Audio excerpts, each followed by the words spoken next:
From the foyer of the House of Commons this evening, let's bring in three members of Parliament for the latest discussion, on the latest developments on the fight against the Islamic State and these threats made against Canadians. James Bezan is the Parliamentary Secretary to the Minister of Defence. Paul Dewar is the Foreign Affairs Critic for the official opposition, the NDP.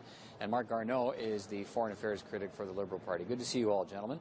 Mr. Bezan, let me start with you. We now have this direct threat from the Islamic State encouraging its followers and supporters to kill Canadians.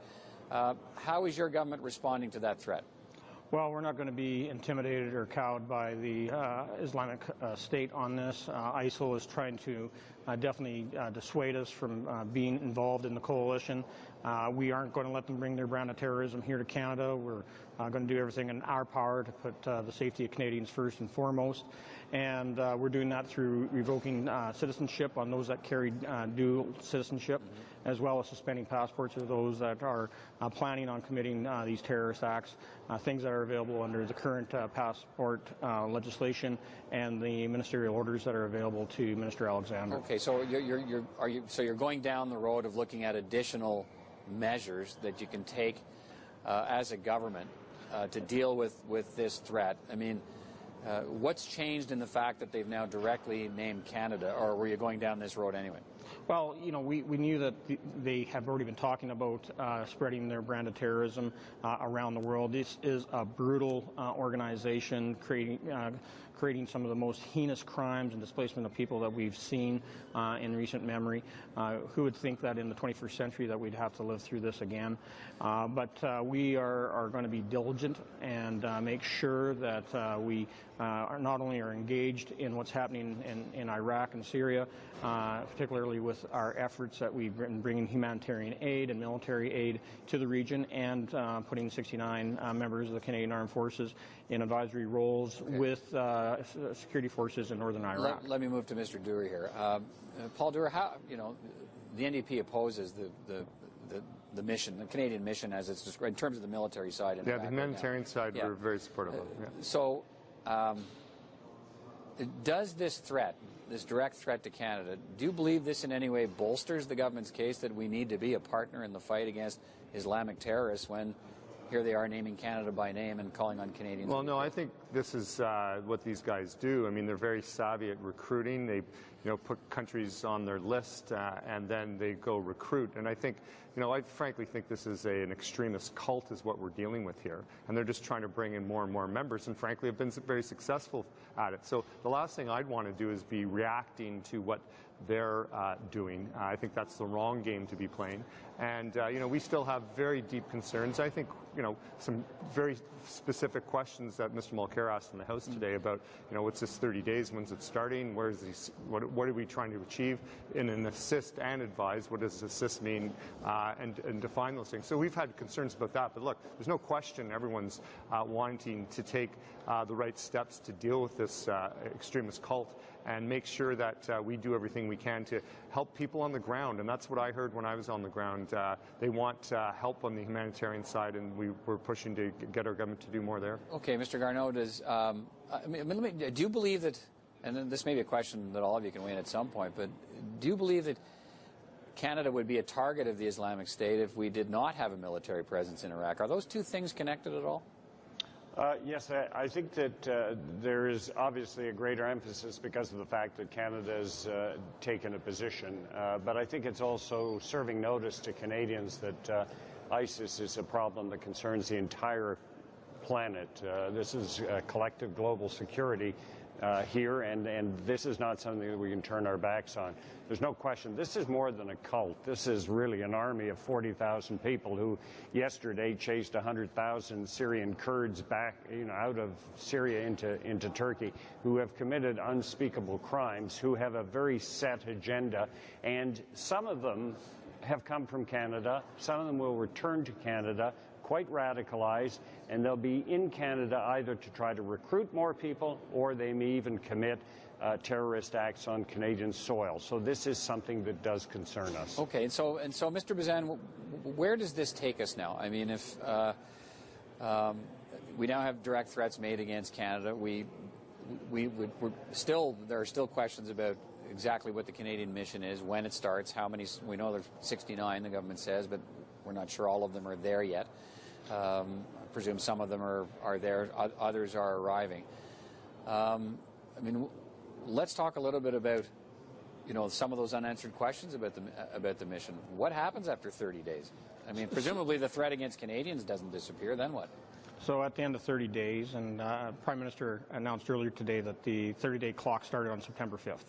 So October 5th or October 4th is 30 days.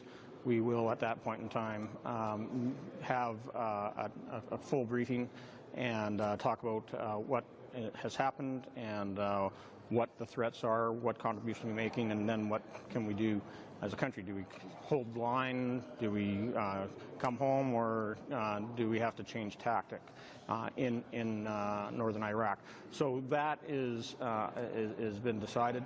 And yeah, we do have advisors on the ground now. We're still in the process of getting the last few military leadership over there. And as has been mentioned in previous debates, it does take time to develop the relationships, to put in place the correct mechanisms so that we can effectively interchange with the command and control structures of the Peshmerga in northern Iraq. Okay, Mr. Doer, the government has started to revoke the passports of some of these dual nationals in the name of national security that the government believes are involved in terrorist activities overseas. Do you have a problem with that? Well, no, you can revoke passports, and that power was in place before. It's about where does this go? But I just wanted to touch on something. You just got a scoop and you didn't realize it. James Bezan just told us for the first time. Well, I'm running through my notes here about when the clock started ticking. We're asking that question in the House today, and we did an interview with another station, and that information wasn't shared. So I'm just looking through the papers today, my notes, to see when the Prime Minister announced that is very interesting. I don't know why we didn't have that. We didn't get that in the House today. We didn't get it when we were just on panel. Where did that come from, Mr. That's very Bezan? interesting. And how many people we now know there's some on the ground. So I'm glad that you asked the question Where did that come from, Mr. Bezan? The Prime Minister mentioned that today in a scrum. So this is why we have concerns, frankly, is that this is how the information's coming out. We don't get the actual, facts, if you will. We get, well, it's 30 days, but not when this is going to start. We just found out now through your program. We don't know exactly what people are doing on the ground, what the goals and objectives are. But on the passport issue, I mean, if we're going to revoke, fine, we're going to push the problem elsewhere. That's my only concern. And maybe it's the best thing to do. I'm not sure, because once you revoke or you deny citizenship, where do they go? And an expert today on this was saying that, well, it means you'll inconvenience these people, but are we just pushing the problem away? Where do they go? Are they just going to stay with the jihadists, or are we going to take responsibility and prosecute these people? Okay, Mr. Garneau, I guess two things now, the timetable and the passports. What are your thoughts on both of those issues? I'm glad we got a date today, because I asked in the emergency debate last week when the 30-day clock was starting, and I was told, don't worry, we'll tell you when it's over. So at least I'm glad that we have a date here. But I think it's also... Well, apparently it's over October 4th. Yeah, well, the 30 days is up, yes, at that point, and we're going to need to hear from the government very, very clearly on that date.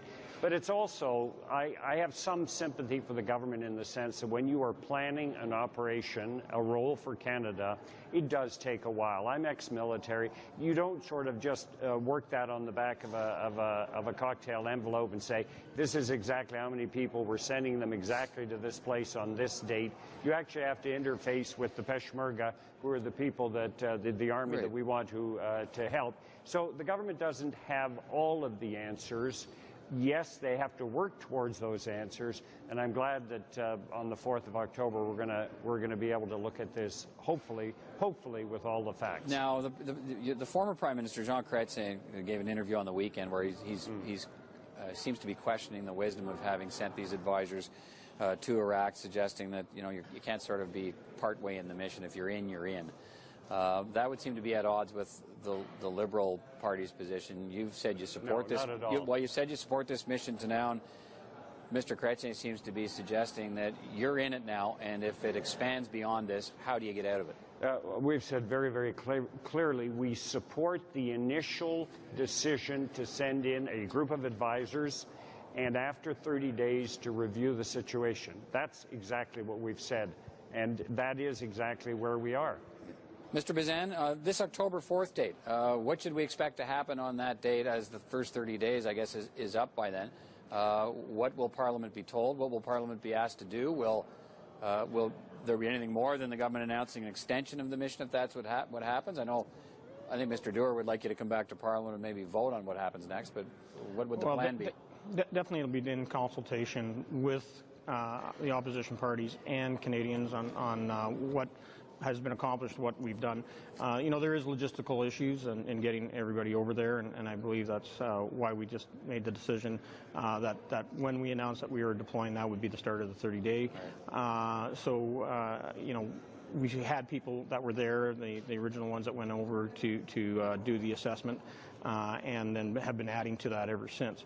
So, those types of discussions will take place in reports, and I believe that we'll probably see stuff either at Foreign Affairs Committee or a joint session of Foreign Affairs and National Defence for a full briefing from ministers. Okay, okay, let me jump to Mr. What time we have. Just quickly to you, Mr. Doer. Does that sort of approach satisfy you in 30 days? Well, not 30, but October 4th? Well, no, I mean, I'm glad we got an answer, and thank you for being able to get the information out. We couldn't, so good on you. But listen, we need to have a much more fulsome debate. And Mark said, that this shouldn't be done on the back of a napkin. That's exactly what's been happening here. This has been, we found out at the last minute while Mark and I were actually in Iraq that this was happening. There was, we still haven't seen any agreement on what actually is we're in for. The Liberal Party signed off on it, and that's where I think there is a difference between Mr. Chrétien and his leader right now, and that once you're in, you're in. And this 30-day business, what Mark's saying was we're going to evaluate again.